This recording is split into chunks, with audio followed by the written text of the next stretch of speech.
L'idée, c'était de regrouper 2 personnages sur une zone comme ça très délimitée, donc le palier d'un immeuble, et d'essayer de créer une bulle d'espoir sur ce palier d'immeuble. Il est né du fait que j'avais envie d'écrire une pièce qui est comme toile de fond les peurs qui traversent notre époque.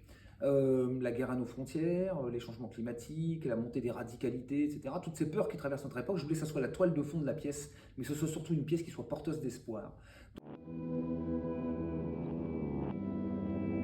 L'actualité, c'est-à-dire que je trouve que on vit dans un monde extrêmement anxiogène. Je pense que le monde n'a jamais été aussi fragile depuis la fin de la Seconde Guerre mondiale. La première source d'inspiration, ça a été celle-là. La deuxième, c'est de parler du pouvoir, de l'amour et de la littérature et du besoin qu'ont les êtres humains de se projeter dans les histoires des autres et que manger, dormir, boire, travailler, ça suffit pas. On a besoin aussi de rêver, on a besoin d'air, on a besoin d'oxygène, on a besoin d'imaginaire et on a besoin d'amour pour vivre. Sombre dehors, lumineux à l'intérieur. Je voulais que ce soit un décor réaliste, je voulais qu'on ait vraiment l'image d'un palier.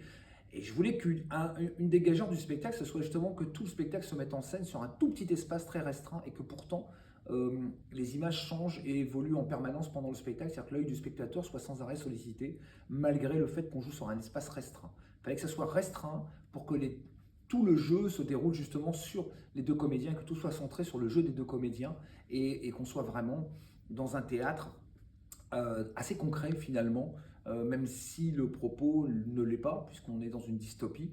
Je voulais que ce soit assez simple et assez réaliste. Alors la place de la musique, elle est essentielle, comme elle est dans tous mes spectacles. J'adore travailler le rapport entre la musique et le théâtre. Il était essentiel qu'il y ait un univers musical qui soit cohérent avec le propos. Donc c'est une musique qui a été composée par Eric Pack, qui m'a créé des textures musicales qui viennent habiller en fait toutes ces journées et ces soirées qui passent, puisque la pièce se déroule sur plusieurs nuits successives entre ces 2 personnages, et donc il vient texturer un petit peu l'ensemble. Que tant qu'il y a de la vie, il y a de l'espoir.